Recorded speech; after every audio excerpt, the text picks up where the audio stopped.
Today, a judge will rule on several motions in the case against Richard Allen. He, of course, the suspect in the Delphi double murders. We're explaining what you can expect today and how we got to this point. Plus, we're also following several violent incidents across the Circle City. We'll catch you up on the events keeping IMPD officers busy this morning and how you can help in their investigations. Plus, that parents need to be having conversations with their kids and knowing who they're hanging out with. Guns in the Indiana schools. It happened twice in the past 2 days. Hear the plea from parents and the punishments the students could face. By 2029, which is just a short 6 years from now, this would make us tied for the lowest rate in the country. If it's just a replacement mechanism, then what's the value? That's the first concern. After previous actions on Indiana's income tax, lawmakers could soon eliminate it altogether. Learn about the conversations that they are considering this morning before making such a big change. Fox 59 Morning News starts right now. From Indiana's #1 news source, this is Fox 59 Morning News. Well, you are taking a live look, kinda, over downtown Indianapolis on that wet tower cam. A little bit of snow is falling in some parts of the region. Jim will have more on your forecast. And we also have a lot of news to get to as well. So thank you for tuning in on this Friday. You've made it. I'm Scott Jones. And I'm Cameron Ridle in for Lindy Thaxton. The precipitation that came in when I was coming in, I wasn't sure if it was snow or sleet. It was doing something. Yeah, and I was coming from the far east side, and there was no snow, guys. As soon as I started the east side, then you drove into it. Yeah, I drove into it, and then by the time I got to here, it was done again. Yeah, same here. Yeah, very hit and miss. Just kind of blah. Yeah, it's rain and snow so far. It will transition over to all snow, we think, here. We'll have snow showers off and on for today, and again, really shouldn't amount to too much. Could see a light dusting throughout the afternoon in a few locations. Blustery day, though, on the way, and we'll be looking at the coldest night here of the new year on the way late tonight into early tomorrow morning. So we'll have more on that coming up. Let's talk about what's happening out there on the radar. Not much, but again, we'll have snow showers certainly throughout the afternoon. Still kind of that rain and snow transition right now, but the air is getting colder throughout the morning into the afternoon. And we're watching that one pocket out through Illinois.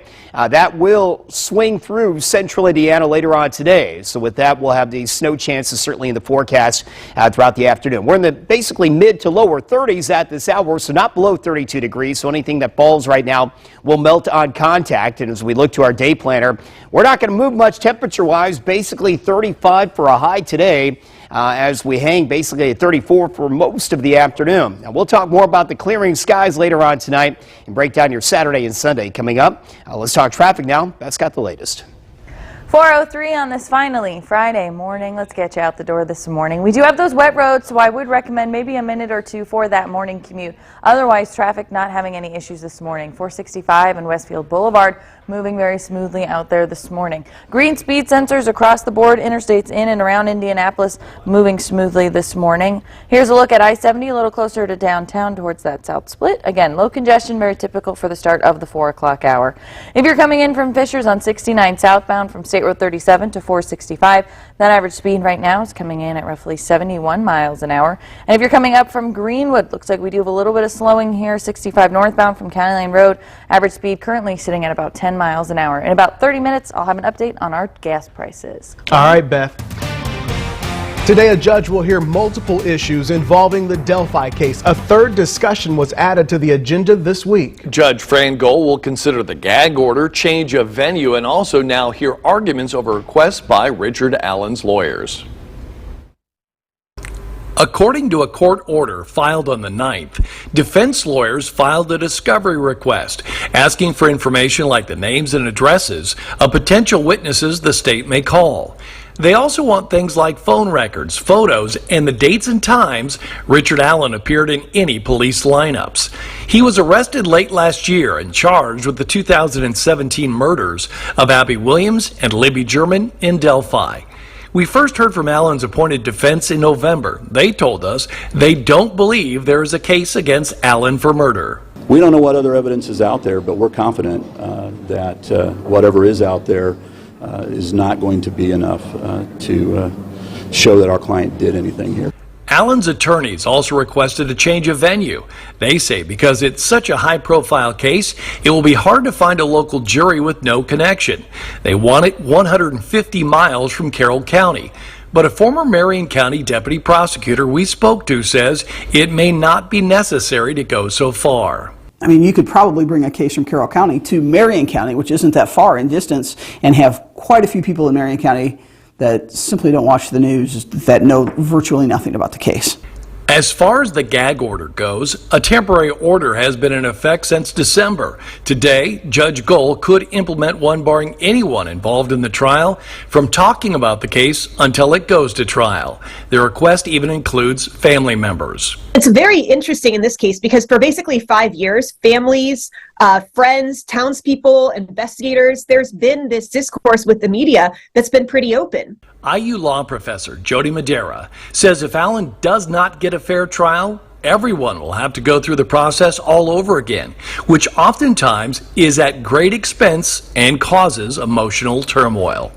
And as we have been saying, Richard Allen is accused of killing Abby Williams and Libby German near the Monon High Bridge in February of 2017. We spoke with an attorney not involved with this case, and he says the discovery motion could be crucial in the process.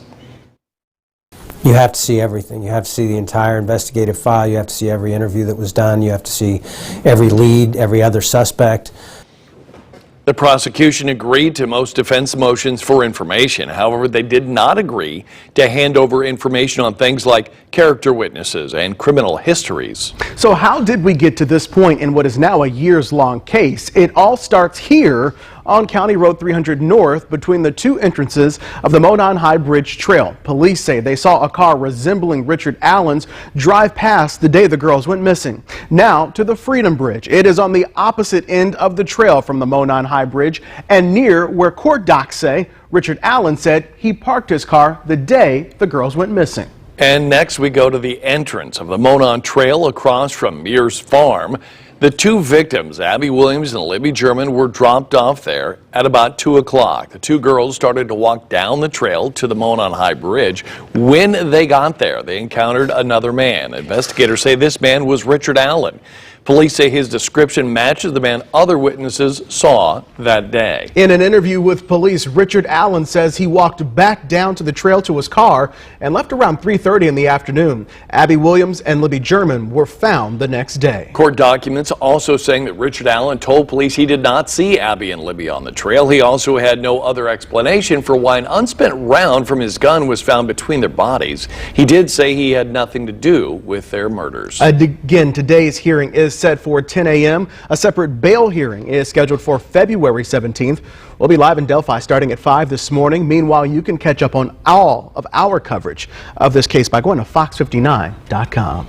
Well, meanwhile, we are following breaking news this morning. IMPD is investigating a deadly shooting on Indy's Far East Side. We know the police were called to Winsong Drive around 1 o'clock this morning. Officers on scene tell us a man was found shot inside a vehicle. He died on scene. Police have not released any information about suspects or a motive at this time, so we will continue to follow the story all morning long and update you when we get any new information. IMPD is also investigating a shooting from late last night. IMPD says a man and a woman were shot during a possible drive-by. This was the scene on Indy's southeast side just before 9 on Dublin Lane. Both victims were found in a car and taken to the hospital. The woman is said to be in critical condition but has stabilized. IMPD says the man is also stable.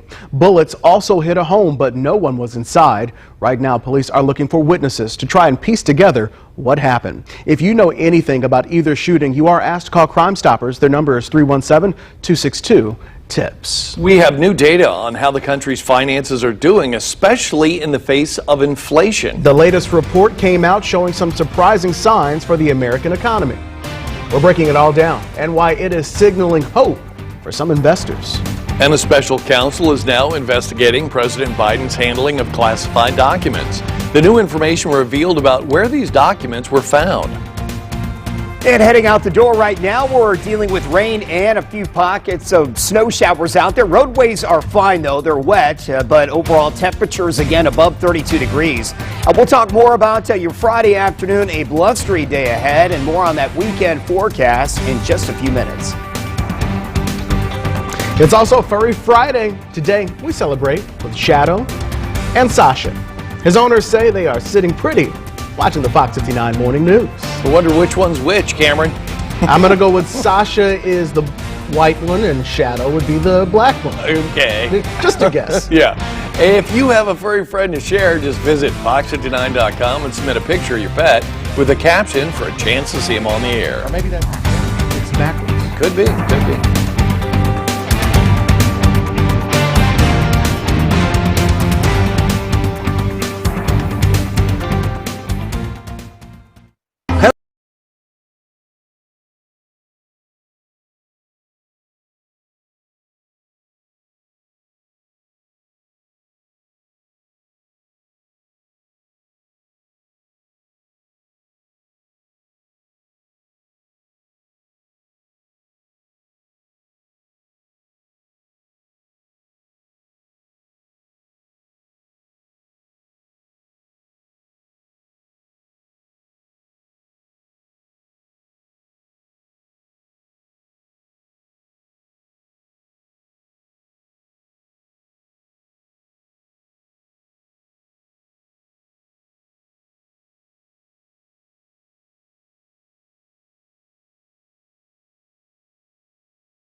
You will be remanded into custody on your same no bail at this point in time.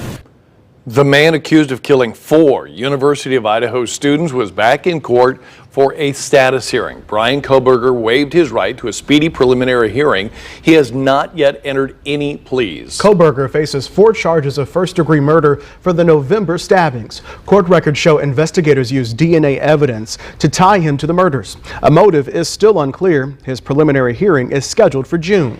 Meanwhile, authorities arrested Kohberger in Pennsylvania in late December, a month and a half after the murders. We know Indiana law enforcement pulled him over twice on December the 15th. Here, we have video of those 2 traffic stops, which happened within 10 minutes of each other. The Hancock County Sheriff's Office and Indiana State Police made the stops. Both were for, quote, following too closely. The officers released Kohberger with verbal warnings. I strongly believe that the normal processes of this department can handle all investigations with integrity.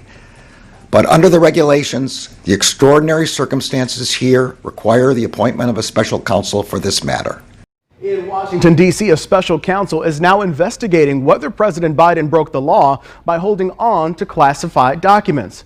The White House confirms sensitive government documents were found in the garage of his Delaware home and at his former office in Washington. They date back to his time as vice president during the Obama administration. U.S. Attorney General Merrick Garland announced special counsel Robert Hur will investigate whether the documents were mishandled. Previously, he was appointed by former President Trump to be the U.S. District Attorney for Maryland. When he was pressed by reporters about the matter, here's what President Biden had to say.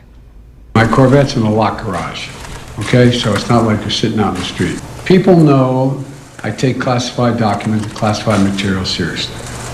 I also said we're cooperating fully and completely with the Justice Department's review. President Biden's team says the National Archives and the Justice Department were alerted after the documents were found. A special counsel is currently investigating classified documents found at former President Donald Trump's Mar-a-Lago home. Meanwhile, the White House says President Biden is prepared to fully cooperate with the investigation. New data showing inflation continued to slow down in December. The Consumer Price Index declined 0.1% last month. Prices were up 6.5% in the year ending in December. That helped out the stock market yesterday. Inflation overall remains well above normal levels, but investors hope the Fed will take it easy on the next rate hike. An announcement from Chairman Jerome Powell is planned for February the 1st. Here in the Hoosier State, lawmakers are looking into the possibility of eliminating Indiana's income tax.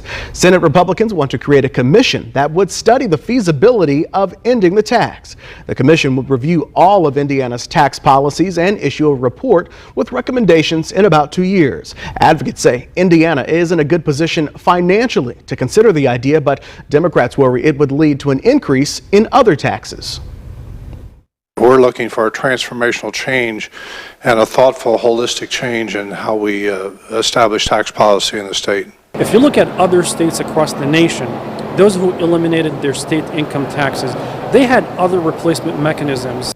This would not affect local income taxes, which vary by county. Right now, income tax makes up more than 1/3 of the state's total revenue. All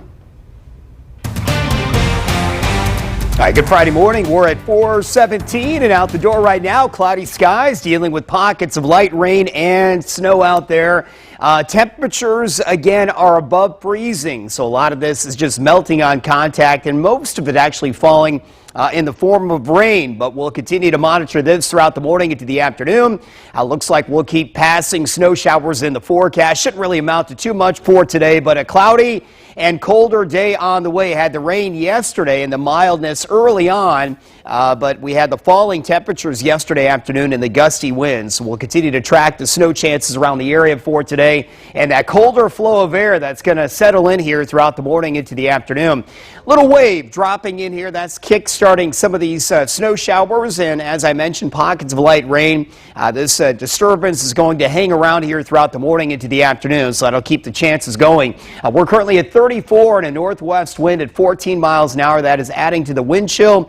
As you'll notice, temperatures here in downtown and really throughout at least Marion County holding basically in the mid-30s at this hour. As we look beyond the downtown area, you can certainly see 36 in Kokomo. We're holding at 36 in Bloomington. So again, nothing threatening the roadways just yet. And wind chills continue to hold basically in the middle 20s. So colder start out the door. Keep that in mind. Looking at our day planner, temperatures are not going to move much for today. Basically hold at about 34 degrees throughout the entire day. So not getting below freezing certainly will keep any accumulations from really happening for today. Might see a light dusting in a few pockets where the temperatures get a little bit colder throughout the afternoon in our northern counties. But overall, it looks like 34 is going to be our average temperature throughout this afternoon. Be sure to bundle up. Wind chills throughout the morning into the afternoon will remain in those lower 20s and teens at times. You can certainly see here by 6 o'clock tonight, we'll have wind chills into the teens. Now, eventually, the flurries come to an end later on tonight, and passing snow showers, that will all wind down. Skies actually start to clear out after midnight tonight. We'll be at 31 by 11 o'clock this evening, but down to about 22 early tomorrow morning. And as you can see, heading out the door early on Saturday morning, skies mainly clear. Plenty of sunshine, it looks like, in the forecast on Saturday. And the dry weekend is going to hold not only for tomorrow, but Sunday. Dry conditions. We'll start to see a few high clouds sneaking in on Sunday. But overall, it looks like the weekend forecast looks pretty good. Actually, we'll jump back up in temperatures on Sunday up to about 50 degrees. And then you'll notice some of the rain gathering out towards the west. Some of those showers start to get in here on Monday and into Tuesday of next week. So we're talking more rain, not snow, heading into early next week. As we look to the weekend forecast, 38 degrees for tomorrow. Sunday's high should top out at 50 degrees. And looking ahead to early next week, rain chances on Monday And on Tuesday, temperatures, though, not bad. Low 50s, it looks like both days. Wednesday will drop down to about 48 for a high. And then rain and storms. Temperatures nearing 60 by Thursday of next week. All right, Jim, thank you. Still to come this morning, the Pacers have been riding high as of late, putting up a couple of wins. Yes, 7 wins out of their last 10, and now they will be, unfortunately, without one of their top stars. We're going to explain the problem with Tyrese Halliburton and when we can expect him back on the court. And it might be early, but it's always the right time for a mocktail. Later this morning, we'll get the best advice on making the perfect non-alcoholic drink. All part of National Mocktail Week. It's coming up at 6:40, and all the great information will be up on FOX59.com. It was a thriller at Madison Square Garden. On the ice, it is the New York Rangers against the Dallas Stars. The Stars got the go-ahead goal in the second, forcing the Rangers to play from behind. Thankfully for them, there's no quit in New York. Take a look. 8 seconds toward the net, blocked, poked away, Fox looking for it. Miller shoots, it's blocked, Miller again, he scores! The Rangers tie it! Were you watching the clock with just 0.9 seconds left in the game? The Rangers tied it. The game getting more intense in OT with the Rangers on a nonstop attack toward the net. As you can see, the puck eventually would cross the line, sending home the crowd to its feet. Rangers getting the W. Thanks to some truly late game heroics. Final score 2-1.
Hey, good morning. I'm Chris Hagan. We're talking Colts, the team in the midst of a head coaching search, and there is no shortage of candidates. Chiefs offensive coordinator Eric Bieniemy among those officially interviewing for the Horseshoe's top spot. Another name being thrown around is former Colts quarterback and Ring of Honor member Jim Harbaugh, the current Michigan head coach, worth a look, according to our Mike Chappell.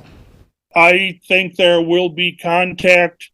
There has to be. What do you think? What if? I'm saying from the Colts, how do you not kick the wheels on Jim Harbaugh? I mean, he's had success everywhere. In the NFL, great success. Got to the Super Bowl. I think he would do a good job here. I really do. In the hoops, bad news for the Pacers' Tyrese Halliburton, the guard injured in New York on Wednesday night, never returned. Halliburton will miss a couple of weeks after suffering a sprained left elbow and knee bone contusion. An MRI yesterday will reveal the extent. In the meantime, we could see lottery pick Benedict Mathurin making his starting lineup debut tonight against Atlanta. In racing, Some star power has been added to this year's Indy 500 entry list. Kyle Larson will make his IndyCar debut in a joint effort between Arrow McLaren and his NASCAR team, Hendrick Motorsports. Larson will attempt to become the 5th driver to pull the double running here and then flying to Charlotte for the Coca-Cola 600. For the 30-year-old NASCAR champ and dirt track legend, it's a dream come true. I'm obviously really excited. This has been something that I've dreamt about since I was a child, before I was probably ever even racing, sprint cars. So the Indy 500 has always been the most special race, probably to my dad. And I just remember as a kid him always, someday if you get the opportunity, you really need to try and run the Indy 500. From one champ to another, Kevin Harvick will hang up his fire suit and helmet at season's end. That'll put a cap on 23 years in the Cup Series, of course, famously taking over for the late Dale Earnhardt Jr. back in 2001. He's done it all, including 3 Brickyard 400 wins here in Indy, 60 career visits to victory lane in the Cup Series, 9th on the all-time list, and he won the NASCAR Cup Championship back in 2014. That's sports. I'm Chris Hagan. All right, Chris, thank you. A brand new event center will soon open in Fishers. First, they have to break ground on construction. The project is giving residents and city officials hope for an economic jolt. We'll break down all the fun coming to Fishers and what we can expect, when we can expect the Indy Fuel to drop their puck over there. City officials across Indy wanting to see an end to a concerning trend. Guns found on students while they are in school.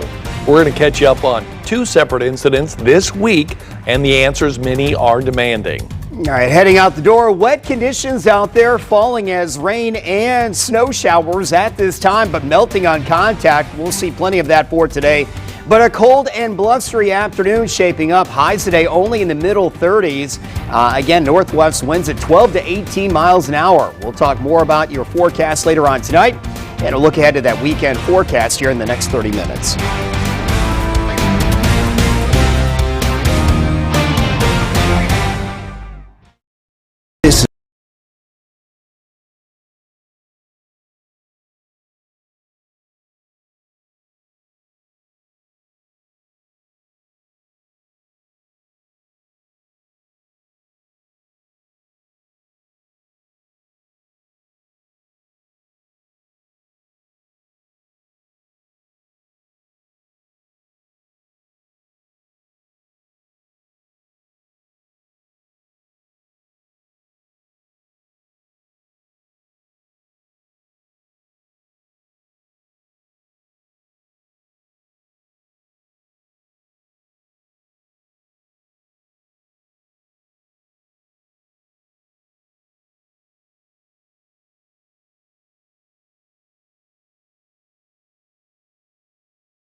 From Indiana's #1 news source, this is Fox 59 Morning News.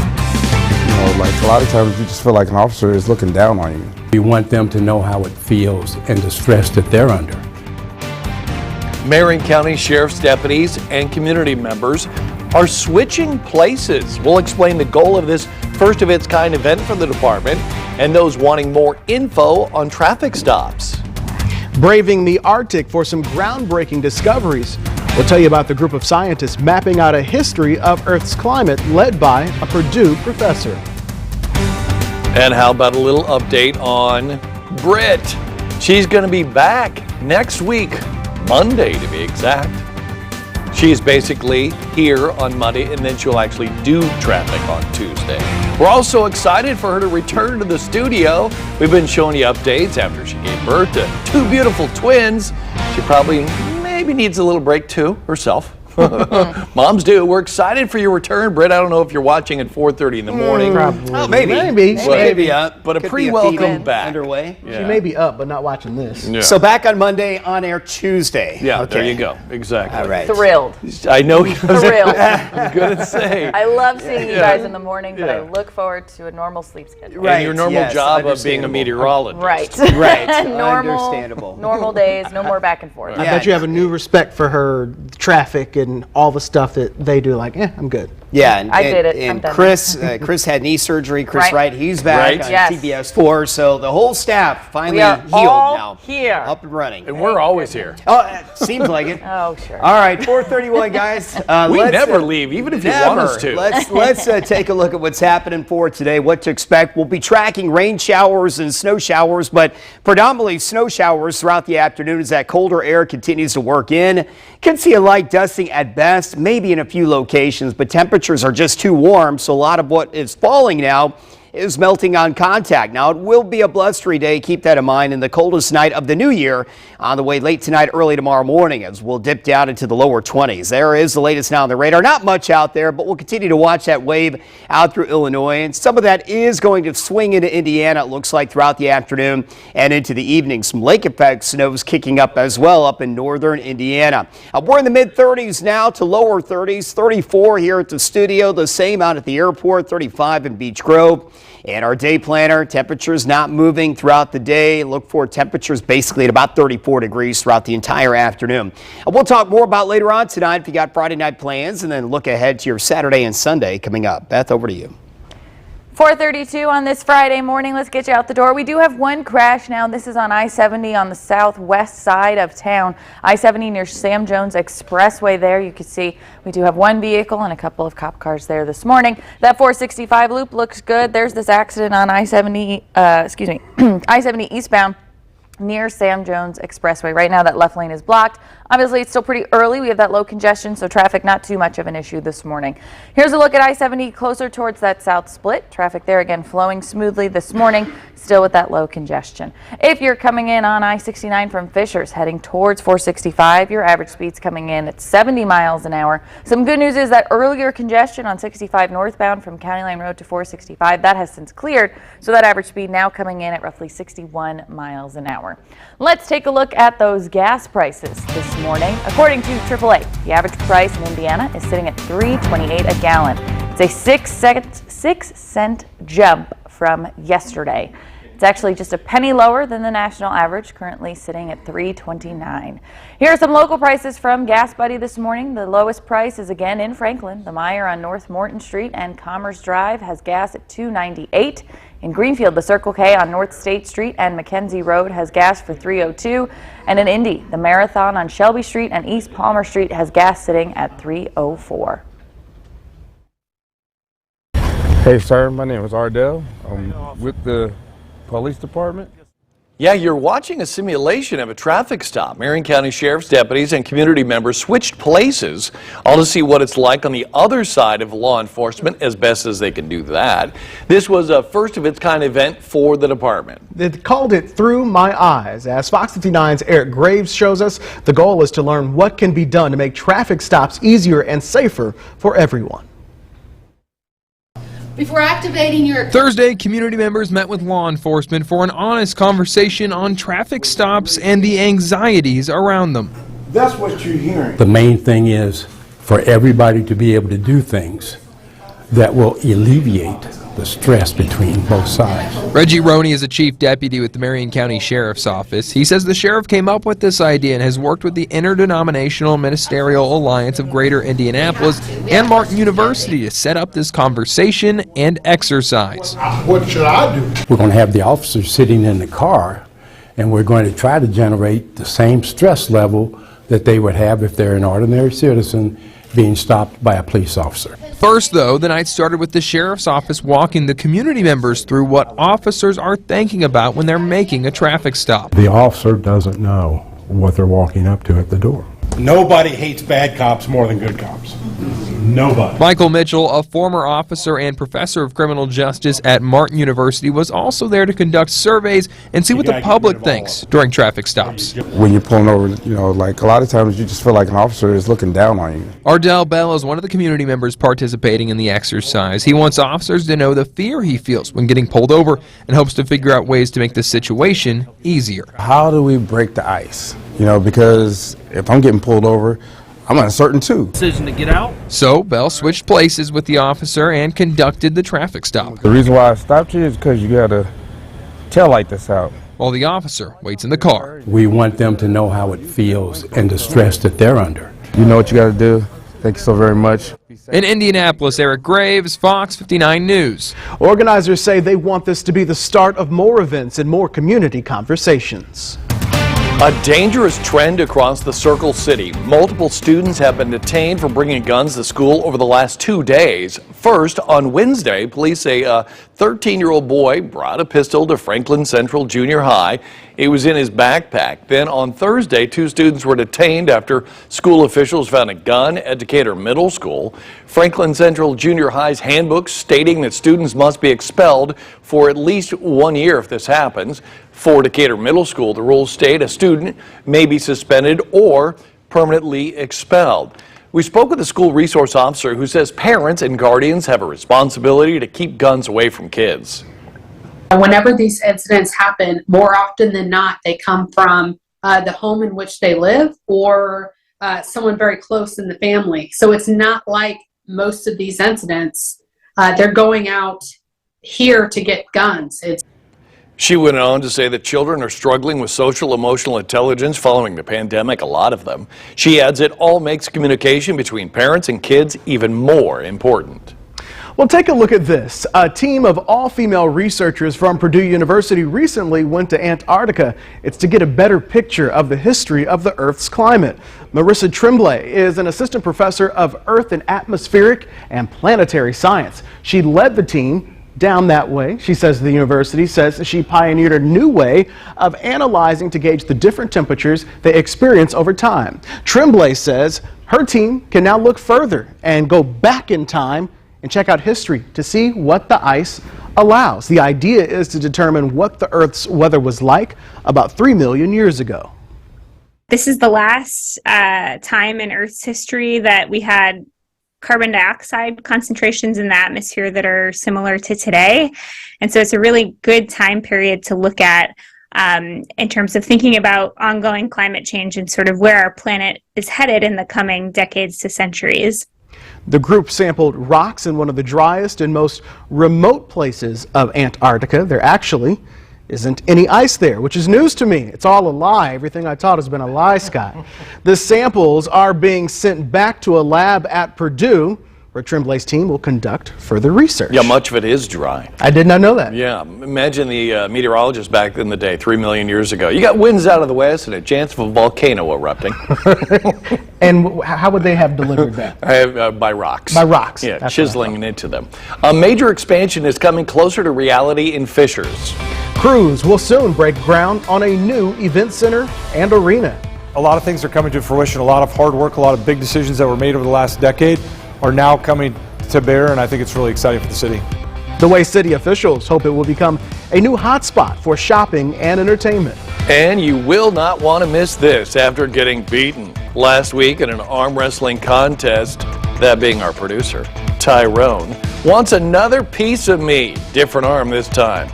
We have the long-awaited rematch coming up on live TV. I'm already exhausted thinking about it. It's Furry Friday. Today we celebrate with Big Otis. You want to help me arm wrestle? His owner says he's ready for a nice walk out in the chilly weather, Cam. Big Otis. He's flying. Is that an Adidas shirt there? Tracksuit. Otis, my man. My man, Otis. If you have a furry friend that you'd like to share, just visit fox59.com and submit a picture of a pet with a caption for the chance to see them on the air. The Traffic Authority, powered by Tom Wood Automotive.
Yeah, more on that story. She basically had died after being hospitalized for cardiac arrest. You are hearing her song, You Ain't Seen Nothing Yet. The singer was the only child of Elvis Presley. Her mother, Priscilla, announcing the news, calling her the most passionate, strong, and loving woman she has ever known.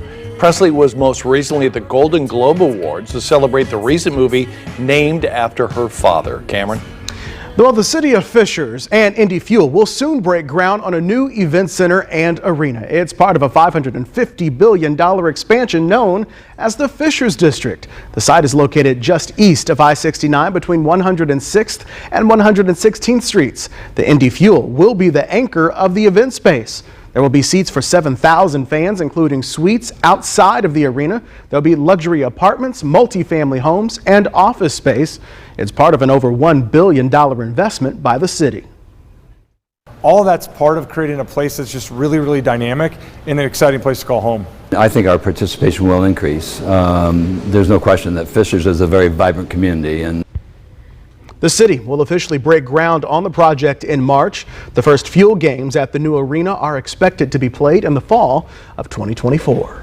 Well, more harsh weather conditions across the country. We've been telling you about the storms happening across California. Now in Alabama, at least 6 people are dead and a dozen more injured after tornadoes ripped through. At least 40 homes were damaged or destroyed. The hardest hit areas were northeast of Selma. County emergency management crews are searching for people who may be injured, and they're also assessing the damage. Meanwhile, in Kentucky, the National Weather Service confirms at least 2 tornadoes touched down there. Both were EF1s. Thousands of people lost powers because of the twister. In all, there were more than 24 tornadoes across the South yesterday.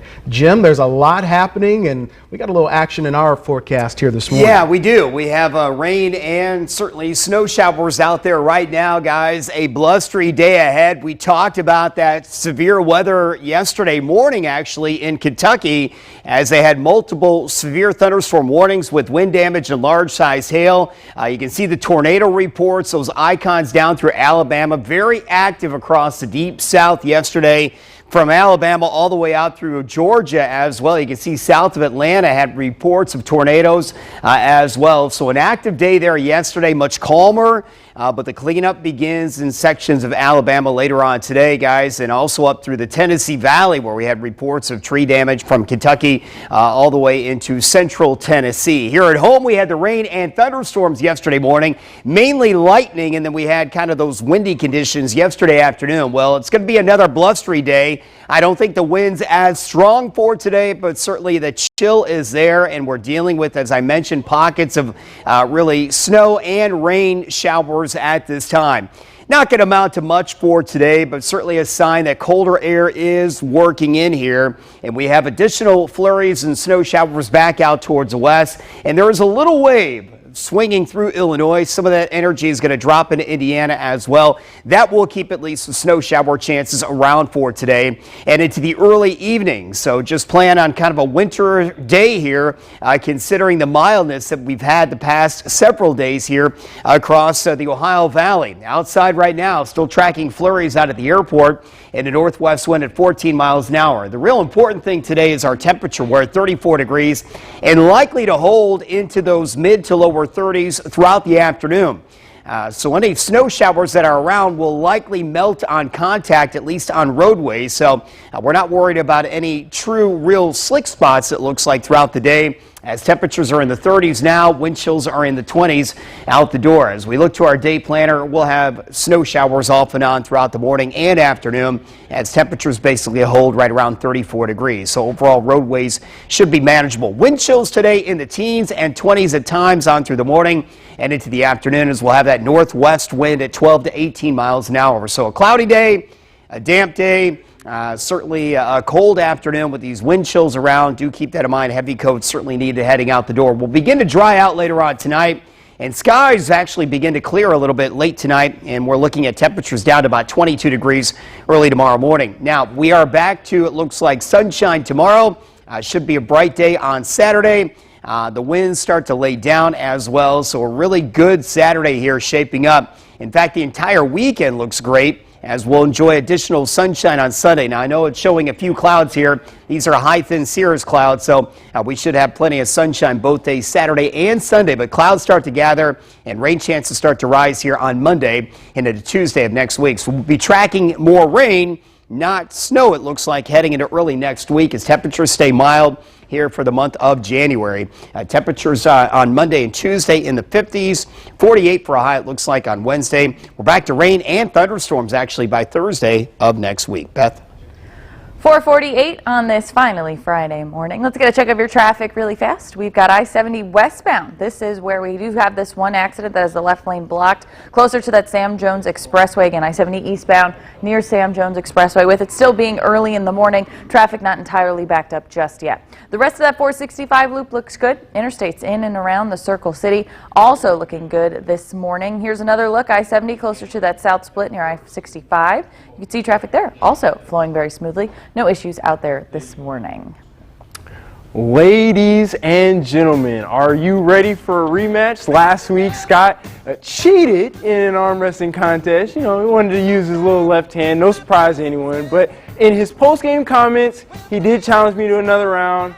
And so I think you challenged me to another round, but close enough. So guess what? We're both ready to rumble on this Friday morning SmackDown, and we have the ring person, and we have this beautiful belt. This time we're going to go with right arms. So apparently it's an even playing field then, because you're stronger right arm? Yes. Okay. Stronger right arm. This is Tyrone, by the way. He's our it's upside down. You don't want to get it wrong. He's our 5 a.m. producer, and he's a fantastic producer, and he's ready to go. Hey, Cam, I'm going to have you take this so we don't get it in the way. Do you have any thoughts before we do this? You know, I'm just going at it with an open mind. You know, no smack talk. I'm just gonna, just go for it. You know, I think you should do. You should fuel your fire thinking about all the times we didn't pre-read your scripts and screwed them up, or all the times we didn't pay attention to your time cues and stuff like that. Gotcha. I'll be thinking about the grammatical errors and the producers who leave us too soon. Oh, yes. Somebody else has got to say go. Turn on Cam's mic for this. All right, ready? Yeah. All right, countdown on 3. 3, 2, 1, go. He's definitely stronger right-handed than he is left-handed. He's thinking about those times we don't pay attention to what he does. I'm thinking about the times all the producers have left us after we taught them what to do. He's moving pretty and good. Then they go to places like WGN.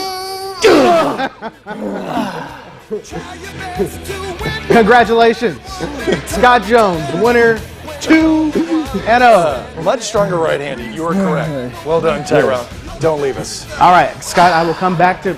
You're doing the whole show after Thanks, this. Forget it, Cameron. You're doing the Scott, whole show. when you come back over here, I will have the belt for me.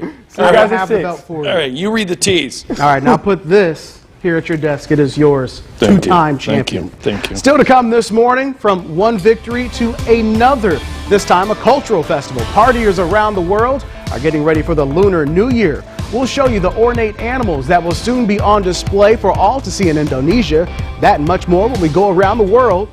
And it is 4:51, and Fox 59 wants to wish you a happy birthday. Today's shout out goes to Ricky. Your favorite niece says happy 69th birthday to one of the craziest and best uncles there is. I hope your day is as special as you. Uncle Ricky, happy birthday. If you have a birthday wish to share, just go to fox59.com/happy birthday, post their name, birth date, and a shout out, and we'll get it to you on the air. More next.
Welcome back. 4:54, and we have a winner here. That's a WWME. All right, we're saying hello to some cute creatures all around the world. My chance to finally get a trophy and wear a belt, first time in my life.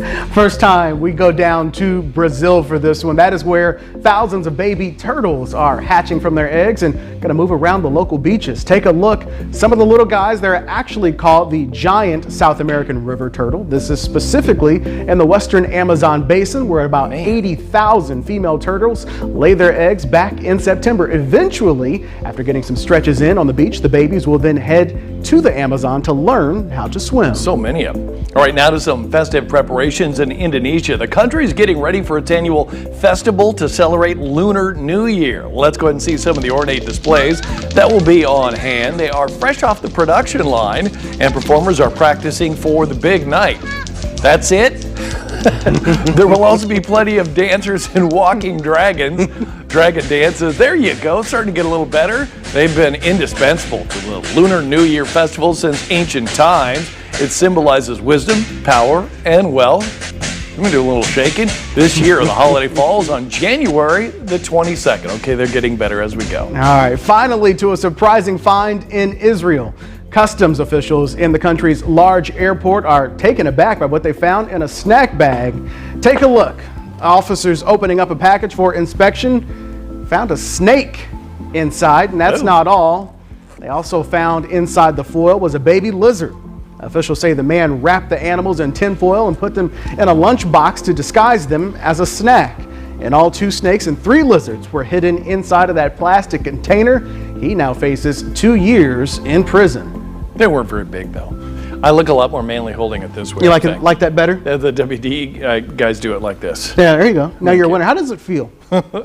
Well, I kind of expected it. Oh, okay. You're used to it. This Tyrone's right over there. I just want to do that to him. All right, there is much more ahead in the next hour of Fox 59 Morning News, including your top 5 at 5. All right, speaking of airports, which we were not, one terminal just opened after $2.7 billion of renovations. We're going to tell you where this newly redesigned terminal is, featuring new gates, foods, and retail options, and portraits painted on the walls by local artists. The story about the snakes was at the airport. I get it. After previous actions on Indiana's income tax, lawmakers could soon eliminate it altogether. Details on the factors in consideration before making such a big change. And our top story this morning, today a judge in Carroll County will tackle several issues involved in the Delphi murders case. We'll have a live update from Carroll County on today's hearing for the upcoming trial of 50-year-old Richard Allen. That more next at 5.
Today, a judge will rule on several motions in the case against Richard Allen.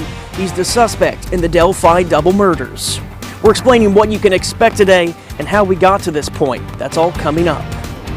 Across the city, more violence continues and more guns are being found in Indiana schools, with multiple students now facing disciplinary action. The role experts say parents and mentors need to play to prevent this from happening. There is a major expansion happening in Fishers. Crews will break ground soon on a new event center and arena.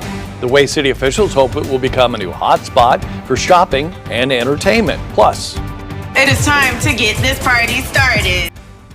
Coming up later in your Top 5 at 5, we're shining light on the stars of the 80th Golden Globe Awards. They were back last night. We have a recap of this year's ceremony and a look at who did take home some of the top trophies this award season. Fox 59 Morning News at 5 starts right now. From Indiana's #1 news source, this is Fox 59 Morning News.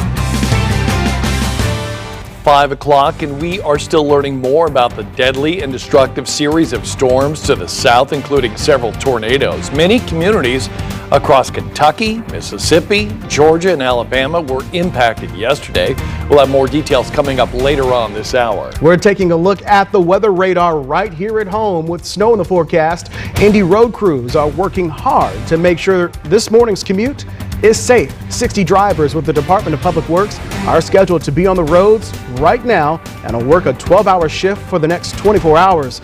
Officials say take it slow and be courteous of other drivers. Thank you for joining us this morning. I'm Cameron Ridle in for Lindy Thaxton. And I'm Scott Jones. I don't know about you, but I was looking at that radar and it almost looked like half the screen was cut off because it went straight down and it looked like hardly any went to the east. It went really quick this morning. I only live like 10 minutes from here, and there was nothing when I left home, but as I pulled into here, it was like sleeting / raining / snowing. Yeah, let's get the explanation from the two who would know best. Could you explain? Yeah, guys. Well, a couple of things to point out. I know that we mentioned INDOT's out there this morning. They're likely putting salt down. This is not going to amount to much, really, and temperatures are going to stay above freezing here at the ground level. So, again, maybe they're taking precautionary measures with the bridges and overpasses, but overall, our temperatures are just too warm for any of this to really accumulate. We'll track snow showers off and on throughout the morning into the afternoon. It will be a blustery day. Keep that in mind, and certainly that winter feel is back. We'll be looking at the coldest night here of the new year later on tonight into early tomorrow morning. But again, no major issues here with the snow showers around here to begin our morning or afternoon. As you can certainly see on live guarding radar, we're tracking a little bit out there to begin our morning. And there's actually steadier snow back out towards Illinois, but even out through Illinois, temperatures again remain pretty much above average, at least above the freezing point at 32 degrees. So we'll continue to monitor it, certainly, but we're at 34 here at the studio, the same out at the airport. And again, snow will not, stick at that temperature. As you can see throughout the day, we'll be holding at 34 degrees right on through the afternoon as the snow chances continue. Now, we'll talk more about the wind chills later on today, and also a detailed look at your Saturday and Sunday coming up here in a few minutes. Over to you, Beth. 5:03 on this Friday morning. Let's get you out the door this morning. Still tracking a couple of accidents out there. No major delays to tell you about if you're getting ready to head out on this Friday. I-70 and Sam Jones Expressway, that left lane is still blocked from this crash. Not sure when they're going to clear this accident, but we do still have that left lane blocked. Traffic still getting by pretty smoothly. It's still pretty early in the morning. Once we get to the heart of rush hour, though, there could be some more delays. I do have another crash that I want to tell you about on the southeast side. This is just south of US 52. This is on that 465 loop. You can see we got those emergency vehicles there. Again, traffic is getting by, but we are looking a little bit slower this morning. If you're on I-70 eastbound heading from the airport towards the South Split, that average speed right now is coming in at about 65 miles an hour. It'll take you about 11 minutes from 865 to Allisonville Road and about 9 from the airport towards the South Split. Scott? Beth, thank you. We are following breaking news this morning. IMPD is investigating a deadly shooting on Indy's far east side. We know police were called to Winsong Drive about 1 o'clock this morning. Officers on scene tell us a man was found shot inside a vehicle. He died on scene. Police have not released any information about suspects or motive at this time, so we will continue to follow the story all morning long and update you as soon as we get any new information. Happening today, a judge in Carroll County will tackle several issues involved in the Delphi murders case. Decisions from today's hearing will set the stage for the upcoming trial of 50-year-old Richard Allen. Allen is accused of killing Abby Williams and Libby German back in 2017. Our Michael Van Scoik is live in Carroll County this morning ahead of a pair of hearings with a look at all of the issues the judge plans to address today. Michael, good morning. Good morning, Cameron and Scott. Later this morning, prosecutors and defense attorneys, along with Allen himself, will appear in court here in Carroll County. Meanwhile, Special Judge Fran Gall will hear arguments for different issues. Those 4 issues include a gag order, change of venue, and a discovery request seeking a trove of information from the defense. A request also from the defense seeking additional funding for investigators. Prosecutors filed a motion for a gag order back in November. Judge Gall initially did not rule on that motion, but eventually approved a preliminary gag order that barred anyone associated with the case from talking about it until today's hearing. This includes Allen, prosecutors, defense attorneys, investigators, and family members as well. Now, that went into effect at the start of December. Meanwhile, Judge Gall will now decide whether to make that order permanent. She will also decide whether or not to change the trial venue to a new location outside of Carroll County. There's been quite a bit of concern from the defense about a tainted jury pool due to the extensive media attention and highly publicized nature of this case. The defense is now asking the court to move the proceedings out of Carroll County at least 150 miles away. Allen's attorneys argue Delphi's small size would make it hard to find an impartial jury. We spoke with attorneys who are not connected to this case about this issue. Imagine the jurors from that county if they had to go home and how they would feel constrained and compelled to find him guilty, or everyone else in the community, once a not guilty verdict was returned, would know that they were the 12 people who voted not guilty, but not know the full extent of the evidence to justify the not guilty. Lastly, the judge will hear arguments on the defense's motion that lists 29 pieces of evidence the attorneys claim they need in order to defend Richard Allen. Judge Gall will also decide whether to grant the defense's request for additional funding for investigators as they work to prepare the defense case for Allen. His attorney has previously said he could not afford the cost of representation and associated expenses. Meanwhile, Judge Gall has granted a request to keep motions and hearings about public funding sealed. Now, today's proceedings start at 10 o'clock this morning. That'll involve the gag order, the discovery request, and the change of venue. Meanwhile, there will be private proceedings starting at 11 o'clock pertaining to that request for additional funding. Now, the court will be open to the public and then the media as well. Doors opening at 8 o'clock this morning, but they warn there won't be any standing room. Reporting live in Carroll County, Michael Van Scoik, Fox 59 News. Michael, thank you. In tracking crime here in Indianapolis, IMPD officers are investigating a shooting that happened yesterday evening on the city's southeast side. Just before 9 o'clock, 2 people were shot on Dublin Lane in what police are calling a drive-by shooting. Officers say a man and a woman were found shot there in a car. The woman was taken to the hospital in critical condition. The man was stable. Police say this is uncommon for that area, and they are quite frankly shocked that more people did not get hit during the drive-by. Right now, police do not know why the 2 people were at that location, and they have no suspect information to release at this time. Meantime, 1 person is under arrest and 2 men are dead following a shooting on Indy's Near East Side. Police were called to an apartment building along North Walcott just before noon yesterday. 1 victim was found shot to death in a common area of the building.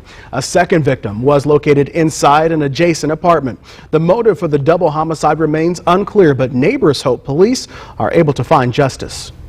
I'm really sorry for the family. You know, it's never a good thing to see people die, lose their life. I'm really sorry. It puts you kind of on edge because it literally is 3 across the street from me. So it puts you kind of on edge, especially since they don't know what happened. And regardless of the circumstances, 2 lives lost, 2 families that are going to have to deal with this tragedy. Shortly after the shooting, officers were able to locate a person of interest in a car that witnesses say drove away from the scene. They are now in custody and say they'll release more information on their arrest sometime this morning. 5:09, and right now multiple students have been detained in Indianapolis for bringing guns to school over the last 2 days. Yeah, on Wednesday, police say that a 13-year-old boy brought a pistol to Franklin Central Junior High in his backpack. Thursday, another 2 students were detained after school officials found a gun at Decatur Middle School. Franklin Central Junior High's handbook stating students must be expelled for at least 1 year if they do that. For Decatur Middle School, the rules state a student may be suspended or permanently expelled. A school resource officer we spoke with says parents and guardians have a responsibility to keep guns away from kids. Whenever these incidents happen, more often than not, they come from the home in which they live or someone very close in the family. So it's not like most of these incidents, they're going out here to get guns. Julie Quesenberry, who you just heard from, says children are struggling with social emotional intelligence following the pandemic. She says this makes communication between parents and kids even more important. It's 10 after 5, and still ahead this morning, a special counsel is now investigating President Biden's handling of classified documents. When we come back, we'll share the new information that has just been revealed about where these documents were found. Plus, thankful that God saved my life. A deadly and destructive series of storms, including several tornadoes, slamming parts of the South Thursday. We'll share more details on how the storms impacted those communities and the recovery efforts underway this morning.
I strongly believe that the normal processes of this department can handle all investigations with integrity. But under the regulations, the extraordinary circumstances here require the appointment of a special counsel for this matter. Happening now in Washington, D.C., a special counsel is investigating whether President Biden broke the law by holding on to classified documents. The White House confirms sensitive government documents were found in the garage of his Delaware home and at his former office in Washington. They date back to his time as vice president during the Obama administration. U.S. Attorney General Merrick Garland announced special counsel Robert Hur will investigate whether the documents were mishandled. When pressed by reporters about the matter, here's what President Biden had to say. My Corvette's in a locked garage, okay? So it's not like they're sitting out in the street. People know I take classified documents and classified material seriously. I also said we're cooperating fully and completely with the Justice Department's review. President Biden's team says the National Archives and the Justice Department were alerted after the documents were found. A special counsel is currently investigating classified documents found at former President Donald Trump's Mar-a-Lago home. Meanwhile, the White House says President Biden is prepared to fully cooperate with the investigation. Happening now in the South, a lot of cleanup and recovery efforts are underway across several southern states, all because of what you see here and the after effects of that. This comes after the severe and deadly weather events just tore through businesses and communities. Kentucky, Mississippi, Georgia, and Alabama all were hit by storms yesterday. At least 6 people are confirmed dead. In Alabama, after a tornado swept through the central part of the state, Alabama's Governor Kay Ivey tweeting in part, quote, "My prayers are with their loved ones and communities. We are far too familiar with devastating weather, but our people are resilient. We will get through it and be stronger for it." In the historic city of Selma, the wind gusts down trees, ripped roofs off of homes, and damaged businesses. Similar devastation also seen further northwest in Greensboro and Hale County, where survivors say they are lucky to be alive as they prepare to pick up the pieces. You can't cry over spilled milk. You pick up and just do the best you can. I think the Lord was good to me. Give me enough sense to get away from here before it hit, because there's a good chance I'd have lost my life. Another death was reported in Georgia after being hit by a strong storm system. Intense winds blew down the wall to this business while downing trees and knocking out power to tens of thousands of residents in the area. And the good news, if there is any good news in this situation, guys, is the fact that you were telling me that the weather, at least in terms of the cleanup and the recovery efforts, are going to be at least calmer, decent today. Colder. Yeah, the cleanup will get underway, and like every time we go through this, it's going to take months to get back to normal. That was but I mean, is it January or is it April? Because this seems like really active. We get severe weather any time of the year, especially down in the South.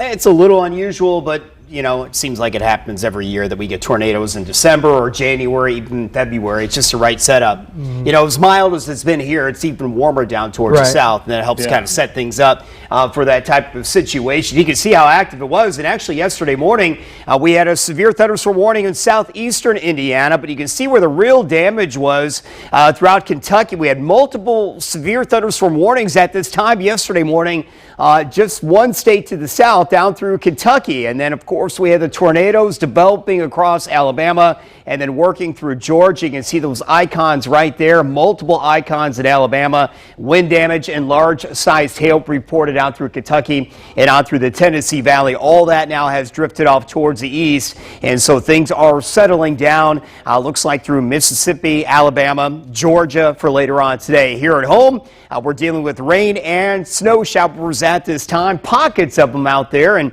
they'll continue to fall, but really shouldn't amount to too much out there. Temperatures are just too warm for anything to really stick out there. Now, throughout the day, our temperatures should stay just at or slightly above freezing. So I think overall roadways should be pretty good for today. We'll continue to monitor it. And of course, we mentioned DPW's out there in DOT putting out at least a little bit of salt here to begin our Friday morning. As you'll notice, snow chances continue out through Illinois as well. So there is a little wave dropping through Chicago. That will continue to drift off towards the south and southeast as it does. That will keep those snow chances going, it looks like, throughout this afternoon and into the evening. We're at 35 here in downtown and a northwest wind at 15. And as I mentioned, no one checking in at 32 degrees or colder. So again, we're not dealing with any type of icy conditions out there to begin our morning. 36 in Greenfield, 36 at Geist, and 34 our current reading here at the studio. We're at 35 in Lafayette and 30 36 in Bloomington. So everyone is above freezing at this time, but we'll keep the snow chances certainly going off and on for today. Wind chills, on the other hand, are down in the 20s, and that's going to really kind of keep with the theme throughout the afternoon. Blustery conditions and certainly wind chills in the teens and 20s at times. You can see our air temperature for today, though, at the ground level.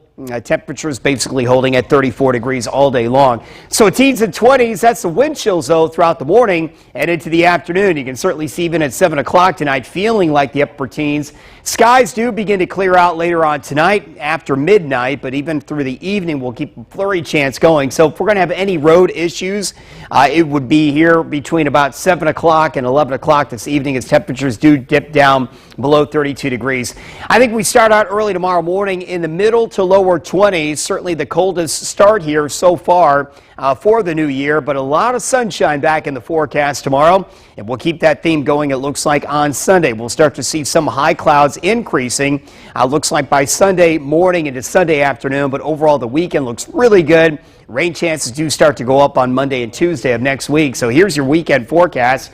Not bad at all. 38 degrees tomorrow. A little chilly, but bright. And then Sunday, clouds increase, milder. Look for a high on Sunday at 50 degrees. Back to work on Monday, or you're off for the holiday. I'll look for shower chances on Monday into Tuesday.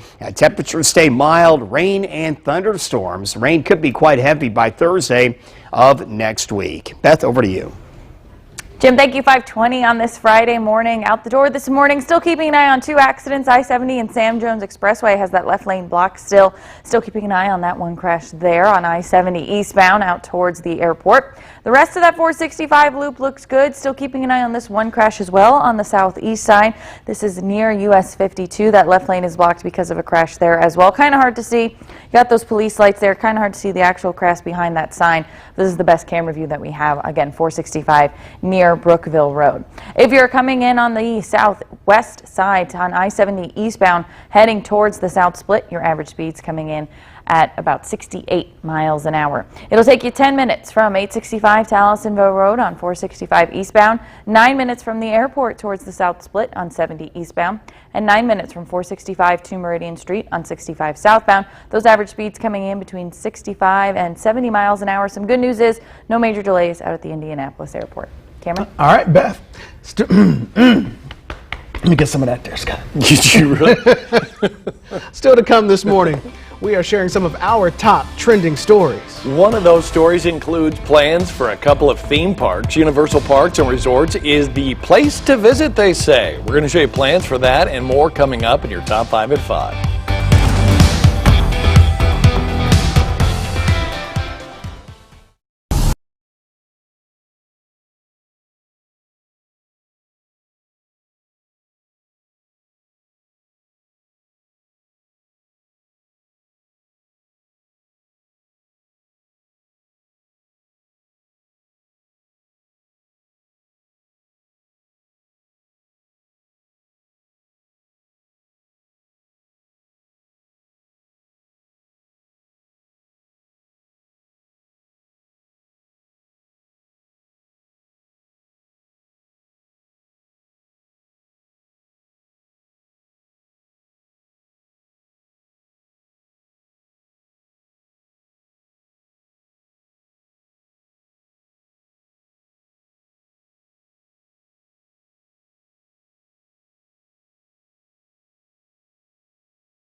Welcome back, 524. Time for your trending stories in your top 5 at 5. Cam, go! Starting at number 5, we head to the south where a new Universal Park will soon be open. Universal Parks and Resorts says the 97-acre park will be located in Frisco, Texas, which is north of Dallas. The company says the new park is expected to have a different look and feel and will be geared toward families with younger children. Plans include interactive shows and a, quote, lush green landscape. Another Universal Park is also coming to Las Vegas with plans to feature Halloween year-round. The company, known for horror movies including Frankenstein and The Mummy, is creating the park centered around some frightening themes. So far, there's no opening date for the new park. Number 4 now. If you are looking at travel plans for this year, a new $2.7 billion terminal is open at Newark Liberty International Airport in New Jersey. The new Terminal A opened its doors for passengers and flights for the first time yesterday. Rather colorful. Portraits painted by local New Jersey artists decorated the walls. Airport officials say the makeover was much needed since the previous terminal was almost 50 years old. That new terminal will feature 33 new gates and more than 35 food and retail options. Right now, only 21 gates are open, but officials say all will be up and running by the end of the year. Construction for a new Terminal B will also begin soon after that, after the old Terminal A is torn down. Looking good. Looking good. Coming in at number 3, this one is for all you HBO Max users. Warner Brothers Discovery is raising the monthly price for the ad-free tier of its HBO Max streaming service. The price will raise $1 from $14.99 to now $15.99 a month. Warner Brothers didn't say whether the price of the actual subscription will change. It currently stands at $150 a year for the annual. The move comes ahead of the expected merger of the HBO Max platform with its other streaming services, Discovery Plus. It also comes after HBO Max pulled hundreds of episodes of classic cartoons and shows like The Westworld from the service. Number 2 now in film. Wakanda Forever earning 12 National Association for the Advancement of Colored People Image Award nominations. The Black Panther sequel made blockbuster success when it hit theaters. Now it's competing for Outstanding Motion Picture and Ensemble Cast, among others. Additional award nominees include Emancipation and Abbott Elementary. The NAACP's annual award show celebrates people of color involved in movies and TV shows, and it airs on February the 25th. And speaking of television, finally at number 1, let's talk about the Golden Globes. It was the 80th year for the celebrity celebration, hanging out with trophies and films and TV. This time, it's following a year off the air, following controversy and a lack of diversity, as well as ethics issues at the Hollywood Foreign Press Association. Host Gerard Carmichael addressed the controversy from the start, then acknowledged the audience and how the night would celebrate their work. Steven Spielberg's The Fabelman was given the Best Motion Picture Award. Lead drama acting trophies went to Austin Butler for Elvis and Cate Blanchett for Tar. The Banshees of Inisherin won Best Motion Picture.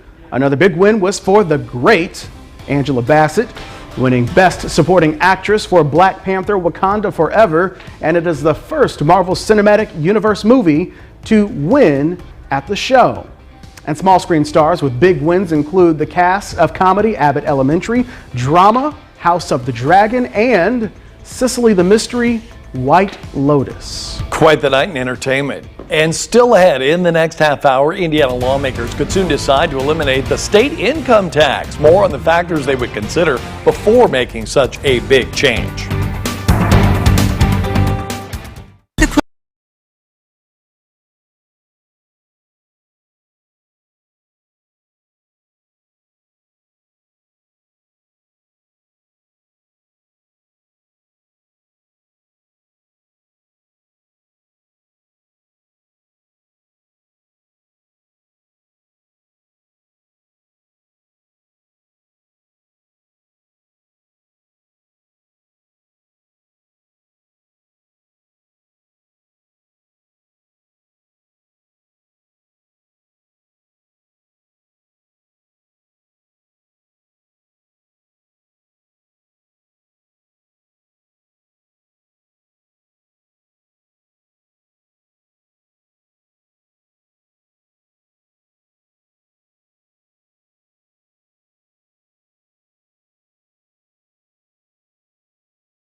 Welcome back. Here are the top stories. We are working on the Indianapolis Fire Department confirming a toddler they found in cardiac arrest during a fire call Monday night has died. 1-year-old Leilani Rembert passed away yesterday morning. Firefighters found the toddler, 3 more children, and a man in cardiac arrest while responding to a fire at the Briargate Apartments. That's near 30th and Post. Her dad, 31-year-old Raymond Diggs, has also died. 3 more children remain in critical condition but stable at Ridle Hospital. The cause of the fire is still being investigated. In national news, the NFL has chosen Atlanta's Mercedes-Benz Stadium as the potential neutral site for the AFC Championship game. The title game will be played in Atlanta if the Kansas City Chiefs and the Buffalo Bills play each other. The NFL worked out plans for a potential neutral site because of this month's Bengals game being canceled after Bills safety Damar Hamlin collapsed on the field. That game had implications for playoff seeding, and now the Bills have played 1 less game than the Chiefs. If the AFC Championship isn't the Chiefs and the Bills, it will be played on the home turf of the higher seed. And across the nation, if you didn't know, on this day, January the 13th, we recognize National Quitters Day. Quitters Day is set aside to recognize those who set new goals in the new year and fail to achieve them. We wanted to highlight the arm wrestling contest from last hour. Myself and our producer Tyrone he had lost the week before, but he's no quitter. No, he's not. He put up a gallant fight in this one, trying to dominate me, and it was close. He was a lot stronger right arm than he was left arm, but in the end, I think the anger and the upsetness of possibly him leaving one day made me dominate him. That's how you keep producers right there. Well done, Tyrone. Shout out to Tyrone for not giving up. Exactly. The question is, will there be a third match or are we done? Tyrone? Third match? You don't want a third match, do you? Yeah, he said we'll Debatable. See. We'll see. 50s versus 20s. There you go. Something finally for my generation. There you go. All right, Jim O'Brien, what'd you think? She's demanding round 3. Round 3? She wants round 3. So. You're going to have to... Did you have that ready to go? By Tyrone.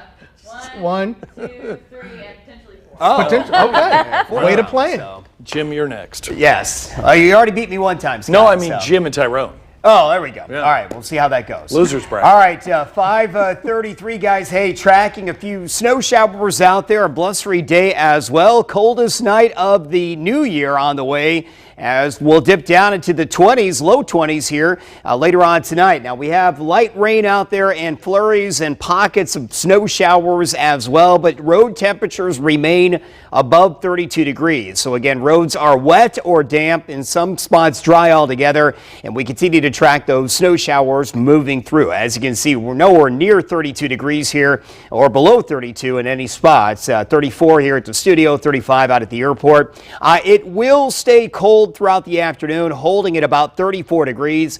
Snow showers will continue off and on throughout the afternoon as well. A blustery day. We'll talk more about wind chills on your Friday. Look ahead to that weekend forecast as well. We'll break down your Saturday and Sunday coming up. Beth, over to you. 5:34 on this Friday morning. Let's get you out the door. Good news is an earlier crash on I-70 near Sam Jones Expressway. That has since been cleared. That was the left lane that was blocked due to that crash on I-70 eastbound near Sam Jones Expressway. Again, that has since been cleared. Still keeping an eye on this one crash, though, on the southeast side of town near Brookville Road. That's not causing too many delays quite yet. The left lane is still blocked due to this crash on 465 southbound. Kind of hard to see because of this sign, but this is the best camera that we do have. So just take it slow on that 465 loop near Brookville Road this morning. Now, if you're coming in from Carmel on US 31 southbound from 146th Street to 465, your average speed right now coming in at 63 miles an hour. If you're on 465 eastbound heading from 865 to Allisonville Road, that'll take you about 10 minutes. It'll take you about 9 minutes from the airport towards the south split on 70 eastbound, and about 9 minutes from 465 to Meridian Street if you take 65 southbound. Those average speeds coming in between 60 and 70 miles an hour. Cameron? All right, Beth, thank you. 5:35 now. And Indiana State Police say it was a road rage shooting that took the life of a beloved football coach Wednesday night in Johnson County. Richard Donnell Hamilton was shot to death while riding in a van as it exited onto County Line Road from I-65. Hamilton was a well-known coach that was known as Coach Nell. He was also the founder of the Indy Steelers, a football team for at-risk youth. The goal of the Steelers is to keep kids in tough situations out of trouble. Coach Nell also ran a youth mentorship program at the MLK Center during the summer. His family, his friends, and fellow coaches say the impact he had on the community is immeasurable. We were big on the kids. He was big on the kids. Trying to give them something we didn't have, and that was positive mentorship, and try to prevent them from making some of the mistakes we did as we did as youth coming up. ISP has released very little suspect information other than saying that they were in a silver passenger car. Anybody who has information about this is asked to give Crime Stoppers a call. Their number is 317-262-TIPS. Hey sir, my name is Ardell. I'm with the police department. You're watching a simulation of a traffic stop. Last night, Marion County Sheriff's deputies and community members had the opportunity to switch places, see what it's like on the other side of law enforcement scenarios as best as they could. This was a first of its kind event for the department called Through My Eyes. Fox 59's Eric Graves spoke with both sides about what they're hoping to accomplish. Before activating your... Thursday, community members met with law enforcement for an honest conversation on traffic stops and the anxieties around them.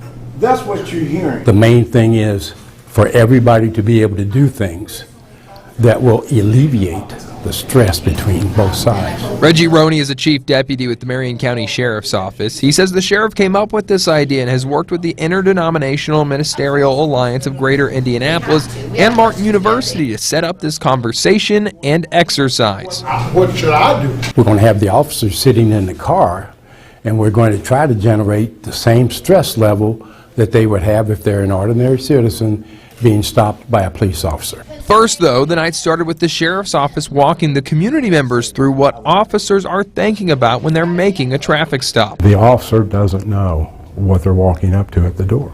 Nobody hates bad cops more than good cops.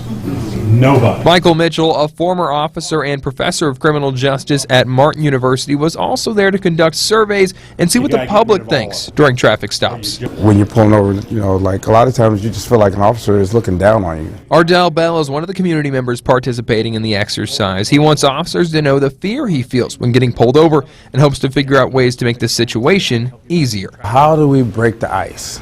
Because if I'm getting pulled over, I'm uncertain too. Decision to get out. So Bell switched places with the officer and conducted the traffic stop. The reason why I stopped you is because you got to tail light this out. While the officer waits in the car. We want them to know how it feels and the stress that they're under. You know what you got to do. Thank you so very much. Be safe. Get that taken care of for me.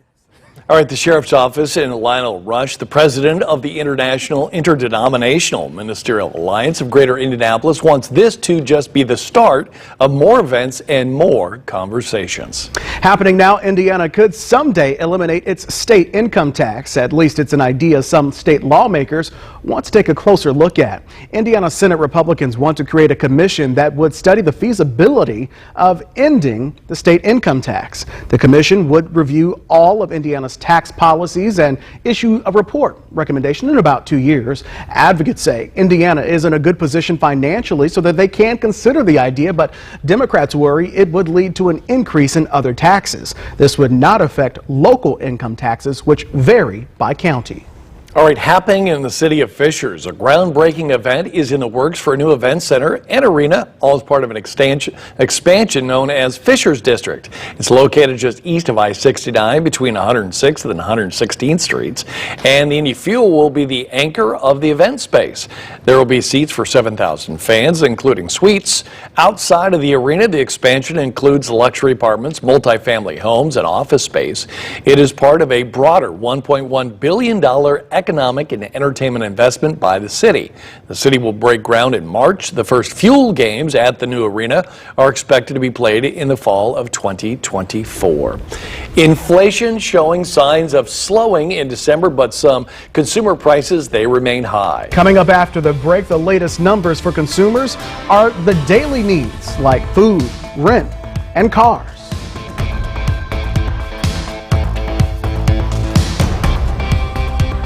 The Traffic Authority, powered by Tom Wood Automotive.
In consumer news this morning, a major electronics company making a big recall on large screen TVs over tipping over issues. LG Electronics is saying about 52,000 86-inch large screen TVs are causing the problems.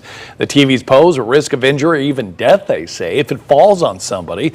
While no injuries have been reported, the company has already received 22 reports of instability of the TVs. Those TVs were sold at Walmart, Best Buy, and Costco from March 2022 to September 22. The TVs are considered safe when mounted to a wall. However, consumers should still contact LG on how to inspect and obtain replacement parts. Right now, consumers looking for breaks in food prices saw some slight improvements in December. Data from the Bureau of the Labor of Statistics says purchases for at-home food increased 0.2%. That's the smallest monthly increase since March 2021. Overall, food prices are still up year over year by about 12% compared to last year. Egg prices are up about 60% from a year ago due to problems with the avian flu and higher feed costs. Other foods like butter, lettuce, and flour, just to name a few, are still showing high annual increases. Electricity and new car prices are up as well, both remaining much higher than prices a year ago. All right, turning now to weather. Several government agencies reporting 2022 as the 5th or 6th warmest year on record. U.S. government scientists say more record-breaking years likely lie ahead as the persistent burning of coal, oil, and gas contribute. The National Oceanic and Atmospheric Administration says 2022's average global temperature was 58.55 degrees Fahrenheit. The increased temperature coming even as La Nina weather phenomenon was expected to cause a slight cool down in 2022.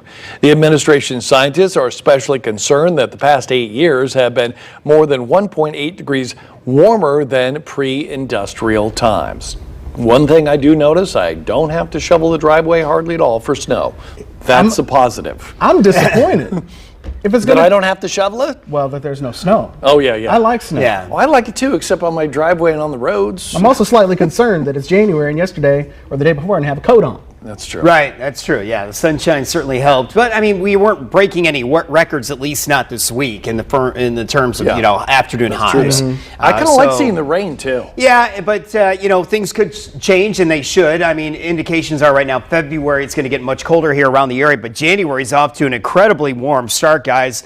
Nearly 14 degrees above average here for the month of January, and one of the 5th warmest on record here as our data goes all the way back to the late 1800s. So it has been very mild, and with that prompted the severe weather yesterday down across Kentucky and down through the Tennessee Valley, extending all the way down through the deep south. We talked about Alabama, areas of Georgia with tornadoes on the ground and doing damage yesterday. That has all headed off towards the east. The only place, at least on the eastern side of the U.S., where we could see thunderstorms later on today will be down in Florida. Here at home, we're back to colder air, and we're still tracking pockets of light snow showers and rain pockets out there right now. Overall, roadways are wet or damp or dry, not icy. Now, we'll continue to watch the temperatures on through the afternoon, but I just don't think we get below 32 degrees throughout the afternoon, creating any issues, even though we'll have snow showers around. A little wave dropping in here for today. That's going to add to that colder air and kind of generate a blustery day.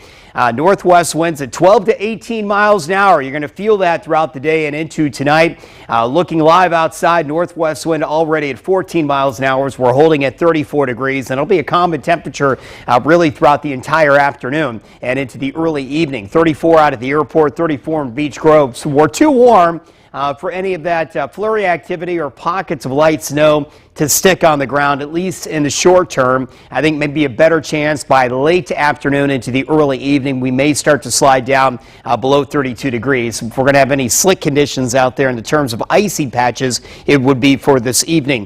36 in Muncie, 34 in Kokomo, 35 currently in Lafayette. Wind chills are a factor.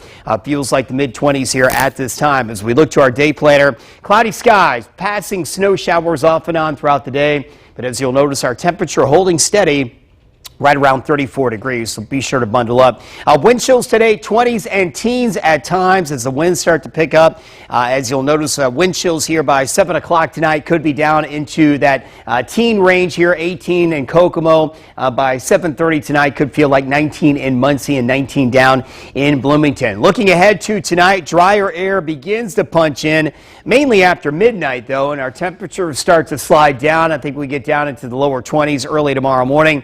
Sunshine is back, though, for tomorrow. A lot of it looks like, on Saturday and into Sunday. A dry weekend ahead, and couldn't time it out really any better because it looks like we'll end today on an unsettled note, and then rain chances are back in on Monday and Tuesday of next week, but in between sits the weekend. Now, we'll start to see clouds increasing on Sunday, but overall both days look really good. And then rain chances start to gather out towards the west. We'll be here on Monday morning and into Monday afternoon. But our highs for the weekend, Saturday 38, Sunday's high topping out at 50 degrees. Now, I mentioned rain chances are back in, meaning milder temperatures, it looks like, going into our Monday and Tuesday.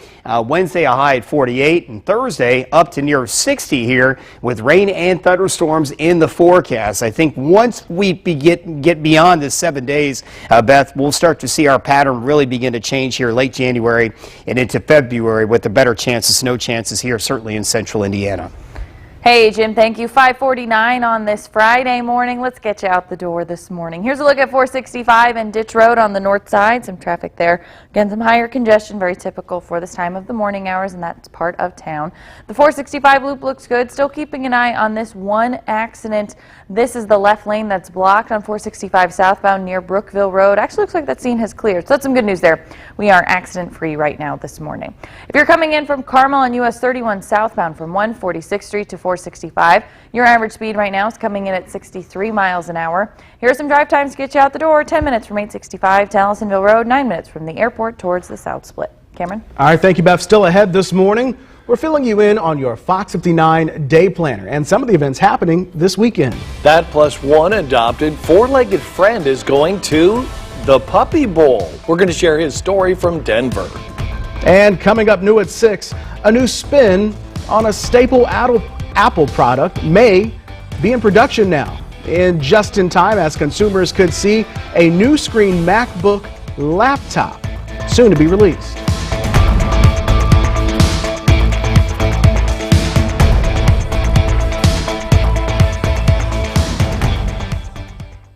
Shop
Welcome back. It's coming up on 5:53. It's time for your Central Indiana Day Planner. The Indiana Pacers will be taking on the Atlanta Hawks tonight at Gainbridge Fieldhouse.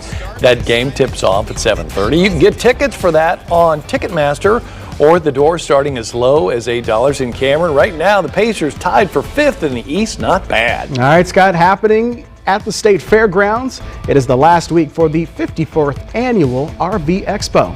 The West Pavilion at the Indiana State Fairgrounds is now in full mode of RVs with new models. According to organizers, the RV industry's fastest growing segment is millennials. The last day is this Sunday. You can get tickets ahead of time or when you get there. Beth, an RV for you? Pass. Very decisive. Yeah, thanks, but no thanks. Hey, that 465 loop looks good. Interstates in and around Indianapolis not having any problems this morning. Here's 465 in Brookville Road. Traffic there moving smoothly. Jim? All right, out the door right now, tracking pockets of light rain and a few snow showers out there, not amounting to too much. Looks like we'll keep that theme going throughout the afternoon. A chilly afternoon, though, blustery at times with that northwest wind at 12 to 18 miles an hour. Roadways should be good here this morning into the afternoon. Not worried about icy patches. We'll talk more about your Saturday and Sunday coming up. All right, Jim, thank you. Time right now is 5:54 as we wrap up this 5 o'clock hour. Happening next, at least in terms of the month, is the annual Puppy Bowl, and one Denver family did not even realize their newly adopted puppy is going to be a big star in the show. Turtle is going to be scoring touchdowns and stealing hearts on the upcoming Puppy Bowl. Fox's Dan Darrow has more on this story. Danny Powers loves animals, especially dogs. That's one reason she became a veterinarian. Good job, buddy. So when Danny Powers and her fiancée Lindsay wanted to adopt a puppy of their own, they contacted Jenna Lopez at Lifeline Puppy Rescue. We rescue moms, nursing and pregnant moms and puppies out of underfunded and overpopulated areas of the United States.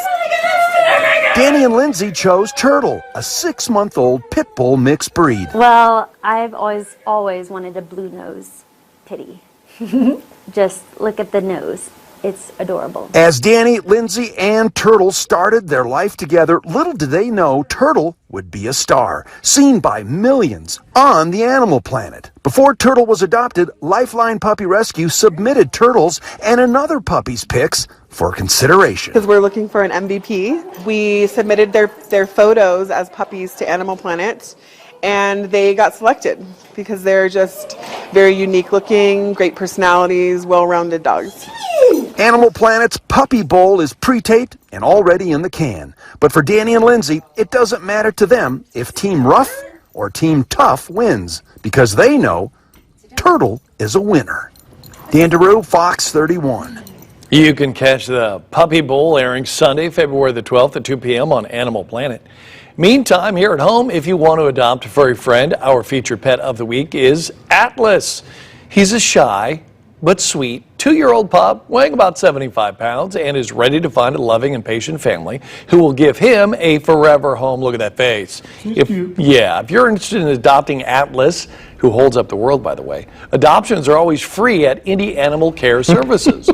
Applications are available on indy.gov/adopt-a-pet. Sometimes it takes a second to register what you said. Yeah, my mom felt the same way. All right, much more ahead on Fox 59 Morning News at 6. National Mocktail Week might be coming to an end, but that doesn't mean time has run out to toss the alcohol. Ahead at 6:40, we're showing you some easy ways to make tasty drinks without the booze. Plus, a group of all-female Purdue researchers are sharing their findings from a recent trip to Antarctica.